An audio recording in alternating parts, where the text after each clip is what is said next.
Hello बच्चों, मैं सुनील अग्रहरी आपका स्वागत करता हूं आपके चैनल पे फिजिक्स का अड्डा, जहां पे हम लोग पढ़ रहे थे वैद्युत क्षेत्र एवं विभव क्लास 12 की पहला चैप्टर पढ़ रहे थे।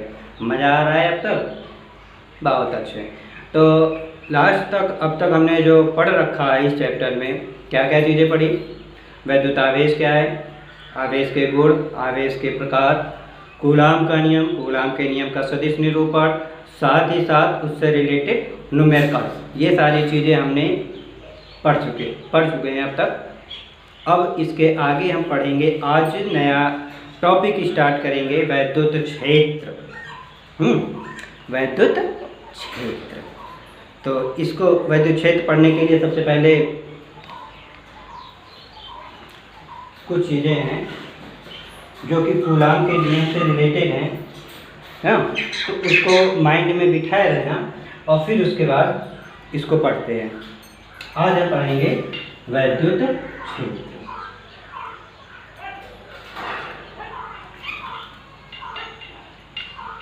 क्या होता है वैद्युत क्षेत्र?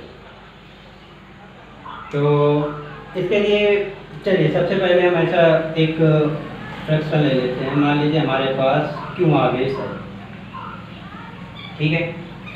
अब क्यों आवेश है, इसके साथ में एक और हम ले लेते हैं छोटा सा क्यों नाट, जिसको बोलते हैं परीक्षण आवेश। परीक्षण आवेश, ठीक है, परीक्षण आवेश। अब देखिए, जब कूलाम के नियम हमने पढ़ा था कि दो तरह के आवेश एक संपर्क में आते हैं तो उनके बीच में बल काम करता है। कैसा? आकर्षण अथवा प्रतिकर्षण का। ये हमने लास्ट टॉपिक में बहुत पढ़ लिया है ना। आज ऐसा करते हैं कि एक बिंदु आवेश ले लेते हैं, एक परीक्षण आवेश ले लेते हैं। परीक्षण आवेश का मतलब होता है कि इसके पास जो आवेश है उसकी मात्रा बहुत कम है, बहुत बहुत बहुत कम है, एकदम छोटा सा तनिक सा। और ये आवेश है, प्लस का चार्ज है, और ये हमेशा ये मान के चलिए जो परीक्षण आवेश होता है वो सदैव धनात्मक ही होता है, धन आवेश ही होता है, पॉजिटिव ही होता है। तो चलिए एक ये देख लेते हैं, इस आवेश की वजह से इस आवेश पर बल काम करेगा। कौन सा करेगा? किधर को करेगा? हाँ, याद आया ना? हाँ, बस वही, इस पर कार्य करेगा इधर की तरफ, प्रतिकर्षण बल काम करेगा। ये पॉजिटिव है, ये भी पॉजिटिव, यानी धनावेश धनावेश। अब जब धनावेश पास में आएंगे तो क्या होगा? प्रतिकर्षण बल कार्य करेगा, यानी ये वाला आवेश इस आवेश पर बाहर की तरफ लगा रहा है। चलिए अच्छी बात है। अब मान लेते हैं, मैं मान लेता हूं ये वाला जो क्यों आवेश है इसको यहाँ पे रखिए, क्यों ना परीक्षण आवेश अब हम लाके यहाँ रख दे रहे हैं, ठीक है। अब यहाँ क्या होगा? इधर भी तो वही बल कार्य करेगा, यहाँ लाके रख लो क्यों नाट को, यहाँ भी परीक्षण आवेश, यहाँ लेकर जाओ क्यों नाट को, तो यहाँ भी इधर लाके रखो क्यों नाट को, तब भी क्या? यानी कहने का मतलब, अगर कोई परीक्षण आवेश किसी आवेश के आसपास पहुंचेगा तो उस पर बाहर की तरफ एक बल कार्य करेगा, है ना। ये कूलाम का नियम कहलाता है। तो हम कूलाम के नियम से हट के यहाँ पे है, ऐसा कहें कि एक आवेश ऐसा है जो अपने चारों ओर कुछ एरिया बनाता है, कुछ क्षेत्र बनाता है, जिसमें यह होता है कि कोई भी आवेश आए या जाए। अब आए या जाए मतलब क्या होगा? धन आवेश है तो बाहर जाएगा, ऋण आवेश होगा तो अंदर आएगा। एक परीक्षण आवेश को उसके पास लेकर जाते हैं तो हमको ऐसा महसूस होता है कि कुछ है जो इसको खींचने का काम कर रहा है बाहर की तरफ या अंदर की तरफ खींच रहा है ना। ऐसा कह लें कि इसके साइड में इस टाइप से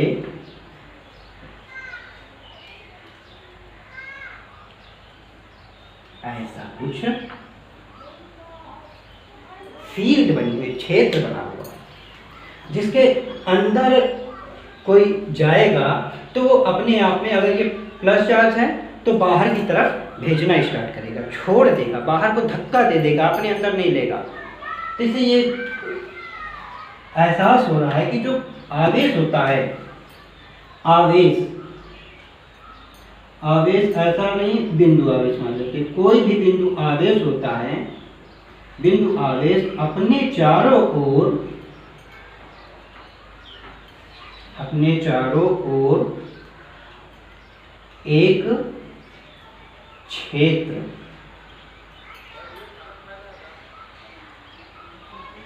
बना लेता है।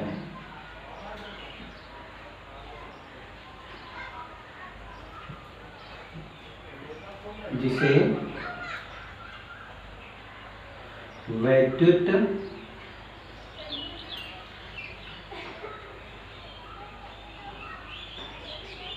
क्षेत्र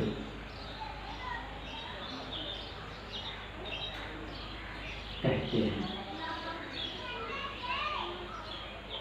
आदत डाल लीजिएगा, वैद्युत क्षेत्र को ई वेक्टर से डिफाइन करते हैं। ठीक है, यानी अब तक कि हमने जो इस पे चर्चाएं करी उसमें क्या समझ में आ रहा है कि भाई अगर कोई भी आवेश है, बिंदु आवेश कोई भी है, तो वो अपने चारों ओर एक वैद्युत या एक क्षेत्र जनरेट कर लेता है, एक क्षेत्र बना लेता है, या उसके पास एक्चुअल में ही होता है एक ऐसा क्षेत्र, जिसके कारण वो अपने आसपास आने वाले आवेशों को या तो अट्रैक्ट कर लेता है, आकर्षित कर लेता है, या तो प्रतिकर्षित कर देता है। यहाँ पे जो हमने पढ़ा उसमें क्या हो रहा था कि प्रतिकर्षित कर रहा था, यानी क्षेत्र से लगने वाली बल की दिशा किधर को थी, बाहर की ओर, यानी वो जितने भी आवेश अपने अंदर महसूस करेगा उन सबको क्या कर देगा, बाहर की तरफ भेज देगा। ठीक है, ऐसा प्रतीत हो रहा है कि इनसे निकलने वाली जो किरणें हैं, किरणें आ गया बीच में, तो एक ऐसा बताते हैं, इसमें से जो क्षेत्र कोई भी आवेश होता है उसके चारों तरफ जो एक क्षेत्र बन रहा है, वो ऐसा मान के चलिए किरण निकल रही है चारों तरफ, इधर से झूम झूम झूम झूम झूम हैं, चारों तरफ से किरणें निकल रही हैं।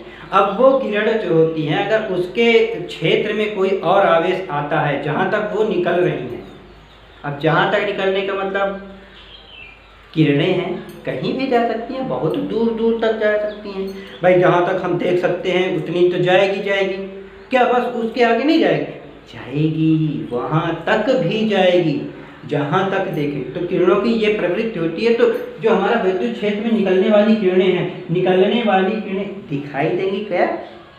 नहीं दिखाई देंगी भाई, आवेश है, सिर्फ महसूस किया जा सकता है कि यहाँ पर कुछ है ऐसा जो इस परीक्षण आवेश को बाहर की तरफ धकेल रहा है। तो वही हमें बाहर की तरफ धकेला, तो यहाँ पे हम ये अनुमान मान लेते हैं कि यहाँ से किरणें निकली हैं, वो बाहर की ओर इसको धक्का दे रही हैं। अच्छा, ये अच्छा मान ही लेते हैं, अंदर कब होंगी? अगर मान लेते हैं हम यहाँ पे प्लस का लिए थे, हम माइनस का ले लें, माइनस का हाँ, इसके पास कोई परीक्षण आवेश लेकर आते हैं, ये वाला। अब क्या होगा? माइनस ये है यानी ऋण आवेश, और ये क्या है? धन आवेश। और फिर क्या होगा? धन आवेश ऋण, कैसे? विजातीय आवेश। विजातीय आवेश में होता क्या है? हाँ, सही बात, आकर्षण का।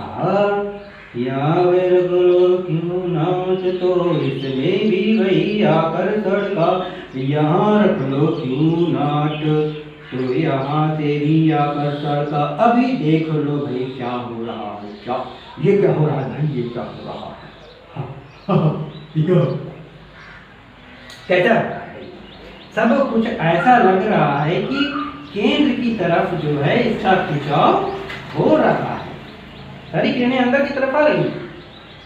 कोई भी परीक्षण आवेश यहाँ पर साइड में पूरे में कहीं भी रख लो तो रिजल्ट क्या आएगा?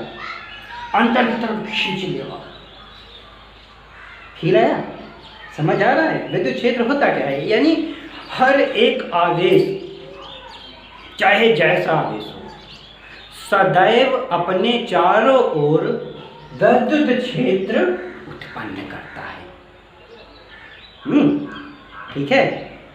अच्छा चलिए एक बात और, हमने कहा कि सभी प्रकार के आवेश, सभी प्रकार के बिंदु आवेश अपने चारों ओर एक क्षेत्र बना लेते हैं जिसे विद्युत क्षेत्र कहते हैं। अब यहाँ पे एक शब्द और जोड़ देते हैं, सभी प्रकार के, सभी बिंदु आवेश। तो भाई सभी बिंदु आवेश में ये भी तो आवेश हुआ, क्या ये भी फील्ड अपनी बनाएगा? तो उत्तर होगा नहीं होगा। इसका उत्तर होगा नहीं। क्यों नहीं होगा? अरे भाई हमने क्या कहा कि इसका जो मान है, इस आवेश का जो मान है वो कैसा है? बहुत बहुत बहुत बहुत बहुत छोटा। यहाँ लिख देते हैं, बहुत बहुत बहुत छोटा। अब भाई कोई आवेश अगर बहुत बहुत बहुत बहुत छोटा होगा तो वो अपने चारों ओर विद्युत क्षेत्र नहीं बनाएगा। ठीक है, यानी सभी आवेश, जितने भी आवेश आपको मिलेंगे वो तो बनाएंगे विद्युत क्षेत्र, मगर जो परीक्षण आवेश होता है वो कभी भी विद्युत क्षेत्र नहीं जनरेट करेगा और इसका मान सदैव पॉजिटिव लिया जाता है। ये मान लो भाई, फिजिक्स है, मानना तो पड़ेगा थ्योरी। तो मैं अब समझता हूँ कि आप लोगों को ये क्लियर हो गया होगा कि विद्युत क्षेत्र क्या होता है ना? किसी परीक्षण आवेश पर लगने वाला वह बल जो उसको चारों तरफ से प्रतीत हो। ऐसा ना कहें, ऐसा कहते हैं प्रत्येक आवेश अपने चारों ओर एक क्षेत्र बना लेता है जिसे विद्युत क्षेत्र कहते हैं, जिसकी खासियत क्या होती है? या तो वो आकर्षित करेगा या तो वह प्रतिकर्षित करेगा। ठीक है, एक और उदाहरण दे दें। उदाहरण देखिए, मकड़ी का जाला देखा है? मकड़ी का जाला सबने देखा है। क्या होता है?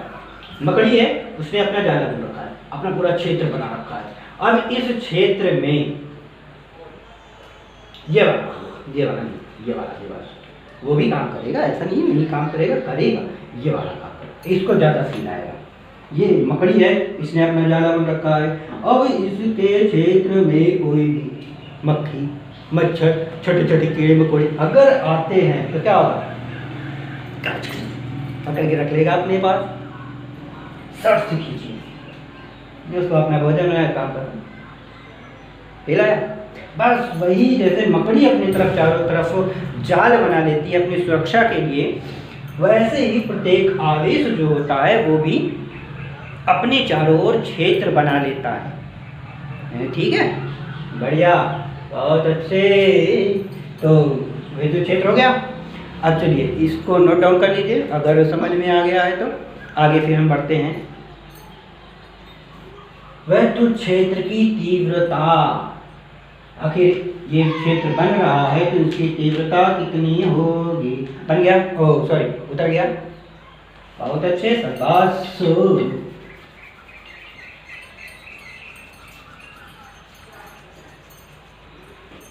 भाई अगर कोई नया अभी साइनिंग हुआ है हमारे इस चैनल पे तो उसको बता देते हैं कि भाई अगर यहाँ से सही समझ में आ रहा है तो आप प्रीवियस वीडियोस भी देख लीजिए, फील आने लगेगा, समझ में आ जाएगा।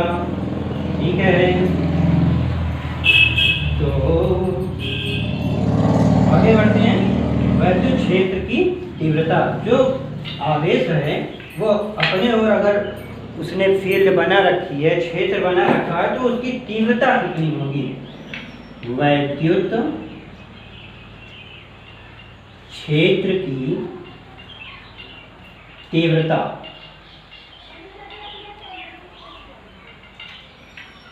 ठीक है, ठीक। अब विद्युत क्षेत्र की तीव्रता हम निकालेंगे बिंदु आवेश के कारण।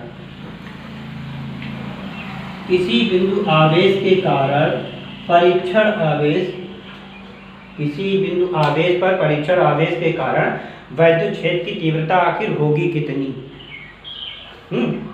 तो वैसे ही फिर लेते हैं। फिर से हमारे पास एक प्लस का क्यू आवेश है, ठीक है, हमने एक परीक्षण आवेश Q0 ले लिया। जो कि इससे, इसके सेंटर पॉइंट से कितनी दूरी पर है, मान लिया हमने r दूरी पर है।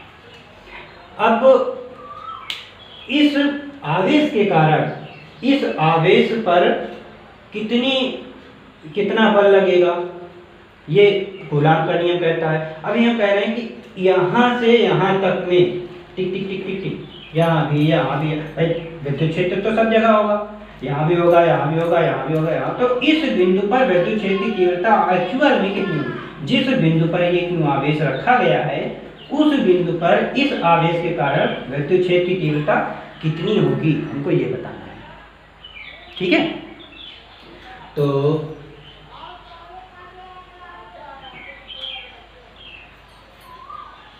माना बिंदु आवेश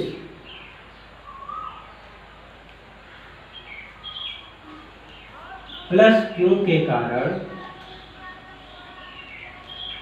परीक्षण आवेश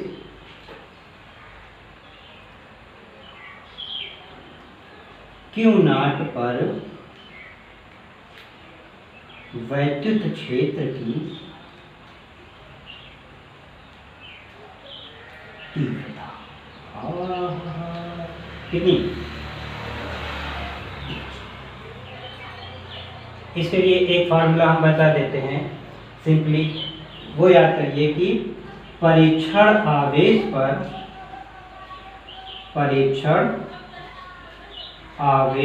पर लगने वाला बल बटे परीक्षण आवेश का मान।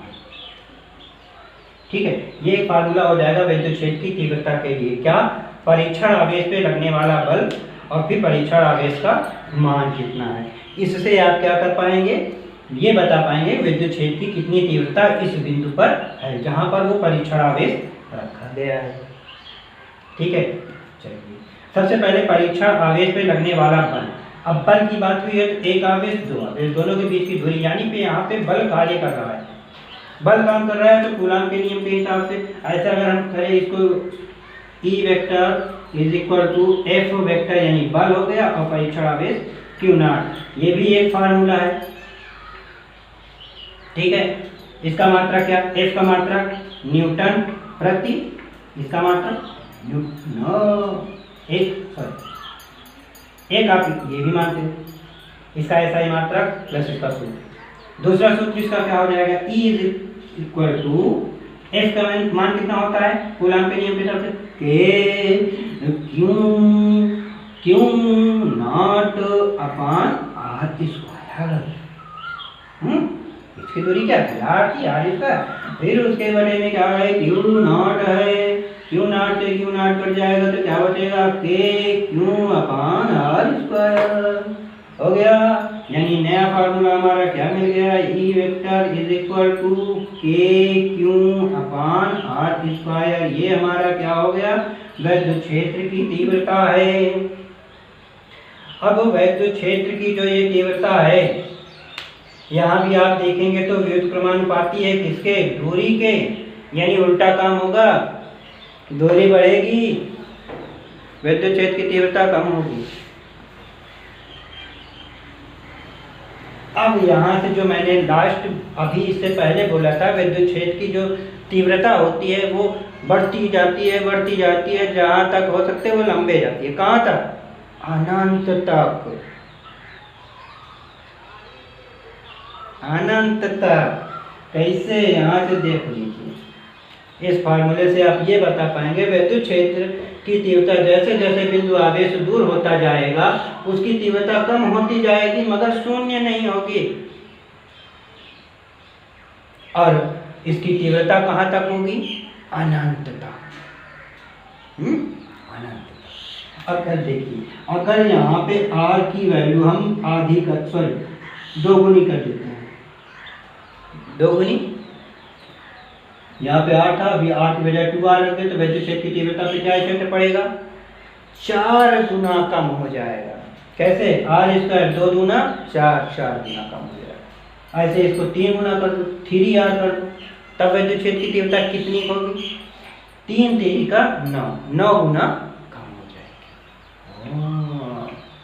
ये खासियत है कि जो विद्युत क्षेत्र की तीव्रता है वो दूरी के व्युत्क्रमानुपाती होती है, यानी जैसे जैसे दूरी बढ़ती जाएगी विद्युत क्षेत्र की तीव्रता का मान कम होता जाएगा। अच्छा, एक चीज और, अभी हमने कहा कि जैसे जैसे जैसे जैसे जैसे दूरी बढ़ती जाएगी विद्युत क्षेत्र की तीव्रता घटती जाएगी। तो इसका मतलब है दूरी कम करते जाओ विद्युत क्षेत्र की तीव्रता बढ़ती जाए बढ़ती जाए बढ़ती जाए बढ़ती जाए। यहाँ पर पहुंचने के बाद विद्युत क्षेत्र की तीव्रता का मान कितना हो जाएगा? अपरिभाषित।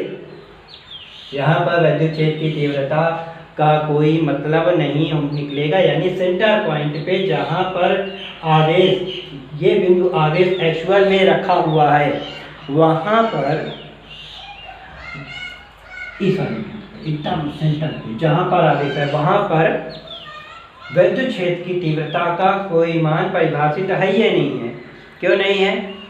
अगर यहाँ पे हम देखें इसके हिसाब से तो इस पॉइंट पे आर का मान क्या होगा? 0 हो जाएगा। 0 रख दो यहाँ पे, क्या रिजल्ट है? नहीं, अनंत नहीं आएगा, अपरिभाषित हो जाएगा, क्योंकि ये तो वेरिएबल है। अगर इसको ही 0 कर दोगे तो मतलब खत्म, ये अपरिभाषित हो जाएगा। यानी इस केंद्र बिंदु पर विद्युत क्षेत्र की तीव्रता जहाँ पे क्यों आवेश रखा हुआ है वहाँ पर विद्युत क्षेत्र की तीव्रता क्या होगी? अपरिभाषित। मगर उससे जैसे ही दूर रखने चालू करो विद्युत क्षेत्र की तीव्रता, ठीक है, क्लियर, समझ में आया? बहुत अच्छे, मिटा दें, नोट कर लीजिए, मात्रा लिख लीजिए। ऐसा ही मात्रा है इसका, SI मात्रा न्यूटन प्रति कूलम। यहाँ भी वही लिखा हुआ, ये भी हमने वही लिख दिया सेम सेम। विद्युत क्षेत्र की तीव्रता एक फार्मूला है F/Q0, एक है E/KQ/R² होता है, ये वाला यूज होता है। इसके में क्या होता है? एक बिंदु आवेश जिस पर एक परीक्षण आवेश को पास में ले जाएंगे तो इस आवेश के कारण उस परीक्षण आवेश के पास में कितना विद्युत क्षेत्र होगा ये फील आएगा। ठीक है, मजा आया? नोट हो गया? नोट कर लीजिए। धन धन धन धन धन धन धन।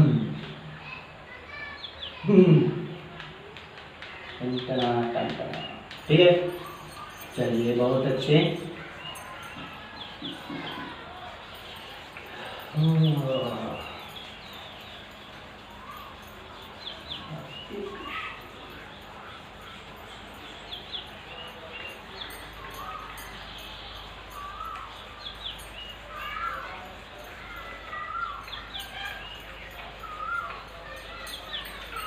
अब हम पढ़ते हैं इसके आगे, विद्युत क्षेत्र की तीव्रता को ही अगर सदिश रूप में निरूपित करना पड़ जाए तब क्या करोगे? विद्युत क्षेत्र की तीव्रता सदिश रूप में,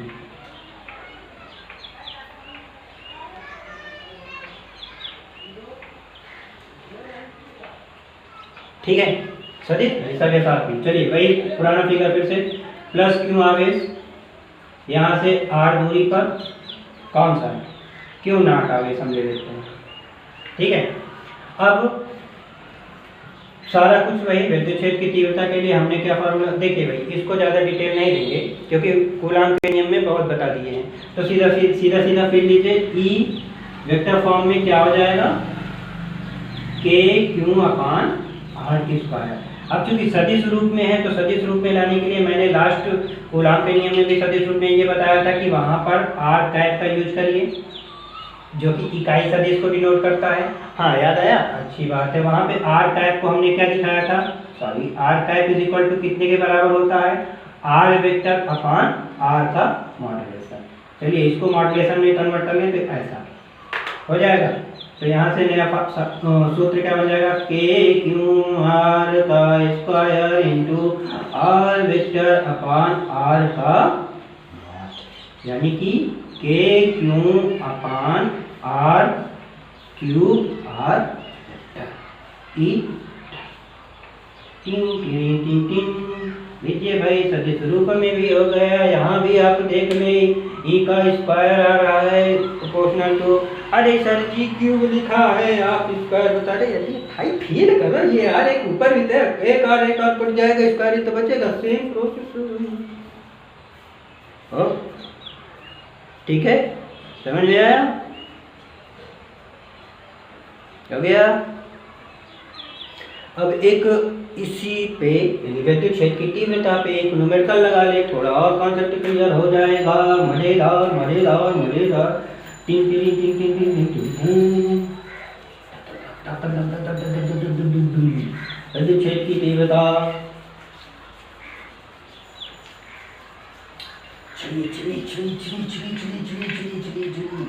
एक सवाल बना देते हैं कि दो बिंदु आवेश, सवाल नंबर 1, दो बिंदु आवेश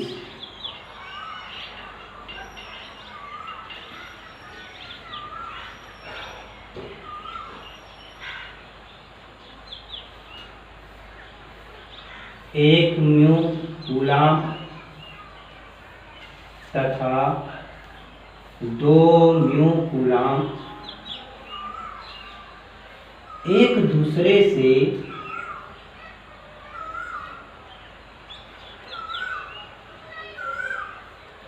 एक दूसरे से 2 सेंटीमीटर की दूरी पर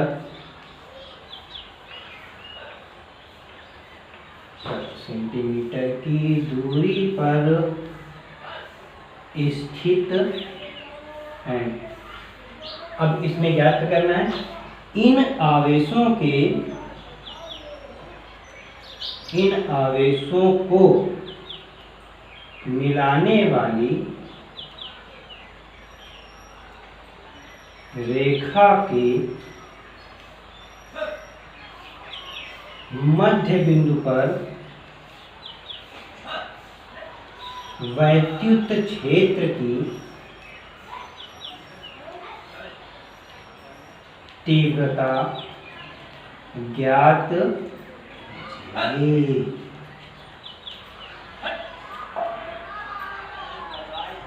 माइनस करेंगे। ठीक है, क्वेश्चन आपका क्लियर हुआ कि दो बिंदु आवेश हैं, एक म्यू कूलम है और दूसरा 2 म्यू कूलम है, एक दूसरे से 2 सेंटीमीटर की दूरी पर रखे गए हैं। इन आवेशों को मिलाने वाली रेखा के मध्य बिंदु पर वैद्युत क्षेत्र की तीव्रता ज्ञात करना है। चलिए इसका सॉल्यूशन करते हैं, इसको हल करने की कोशिश करते हैं। तो हल करने के लिए सबसे पहले हम एक फिगर जनरेट कर लेते हैं जो हमारे हमको अच्छा लगेगा। एक म्यू आवेश यहाँ पे रखा हुआ है, साथ में यहाँ से एक दूसरा -2 म्यू ये रखा हुआ है। इनके बीच की दूरी टोटल कितनी है? 2 सेंटीमीटर की है। अब कह रहा है कि इन आवेशों के मध्य बिंदु पर, मध्य बिंदु यानी 1 सेंटीमीटर, इधर से भी 1 सेंटीमीटर की दूरी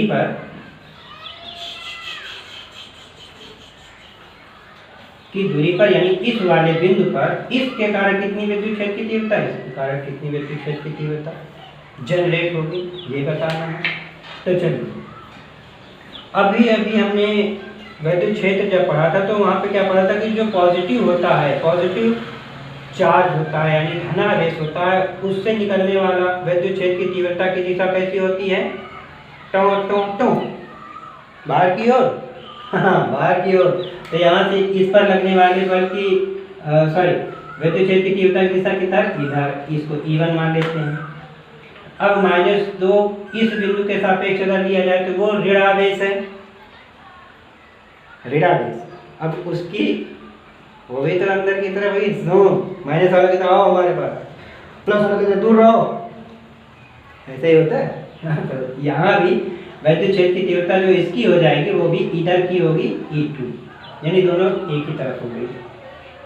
तो कुल वैद्युत क्षेत्र की तीव्रता E नेट कितनी? E1 प्लस E2 या E1 प्लस E2। कोई दिक्कत है नहीं? बहुत अच्छे। चलिए वैल्यू रख देते हैं। तो E1 की वैल्यू क्या होती है? K क्यू कितना?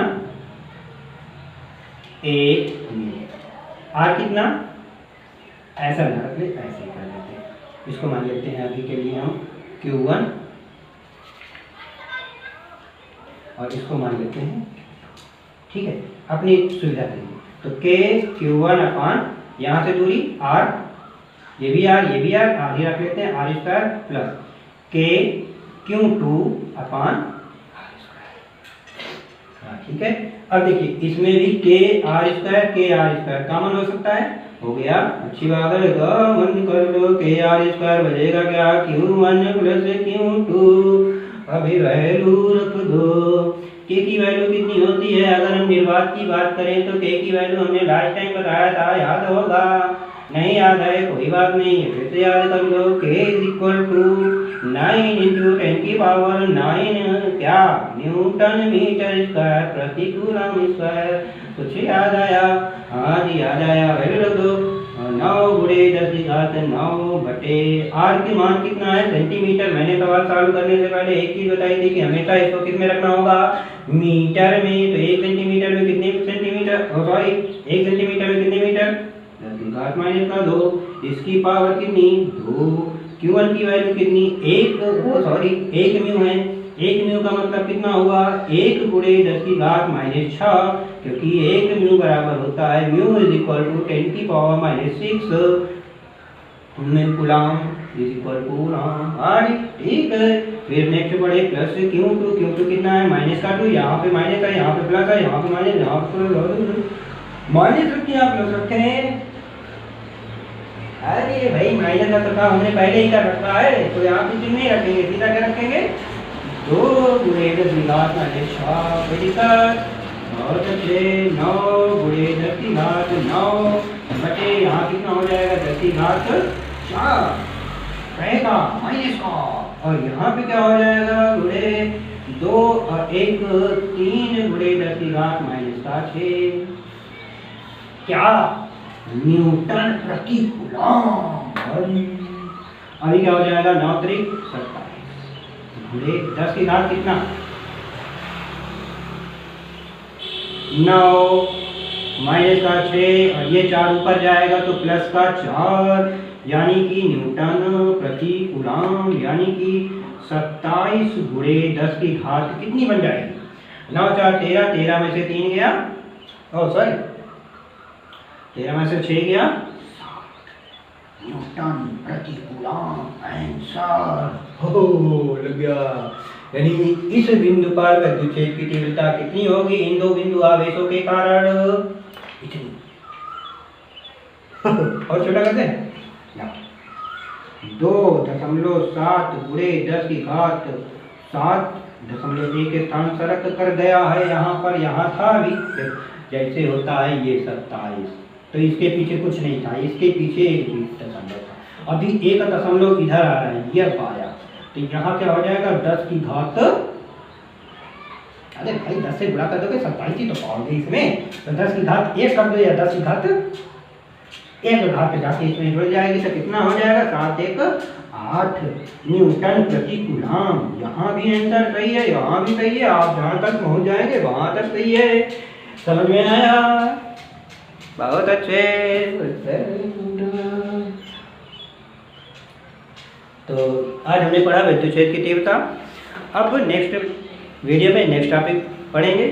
विद्युत क्षेत्र की तीव्रता हमने आज सिर्फ बिंदु आवेश के लिए लिया था, याद रखिएगा, सिर्फ बिंदु आवेश के कारण विद्युत क्षेत्र की तीव्रता ज्ञात करी गई है। जो फार्मूला हमने विद्युत क्षेत्र की तीव्रता के लिए वहाँ पे निकाल के रखा था वो ओनली फॉर बिंदु आवेश, पॉइंट चार्ज के लिए वैलिड है, बाकी और के लिए नहीं। अगर मान लो 10-15 आवेश एक ही में दे दिया जाए, अभी इधर कैसे बताएं, मान लो चलो ऐसे आप देख लो, एक हम दे देते हैं, ये प्लेट है, इस प्लेट में प्लस प्लस प्लस करके बहुत सारे आवेश गुच्छे पड़े हैं। अब इसकी वजह से यहाँ पर हम कहते हैं विद्युत क्षेत्र की तीव्रता ज्ञात करो इस पॉइंट पर, तो वो फार्मूला यहाँ पर नहीं लगेगा, ठीक है, वो सिर्फ पॉइंट आवेश के लिए, पॉइंट चार्ज के लिए ही वर्क करेगा, ठीक है, समझ में आया ना? हाँ, तो ज़्यादा कंफ्यूजन मत रखिएगा, जो चीज़ें हमने बताई थोड़ा ध्यान में रखिएगा, इसको नोट डाउन कर लीजिएगा। नेक्स्ट वीडियो में फिर से मिलेंगे नए टॉपिक के साथ, नए पैटर्न पे अच्छे से मिलेंगे। तब तक के लिए अपना ख्याल रखिएगा। टेक केयर, पढ़ते रहिए, खुश रहिए। Bye bye.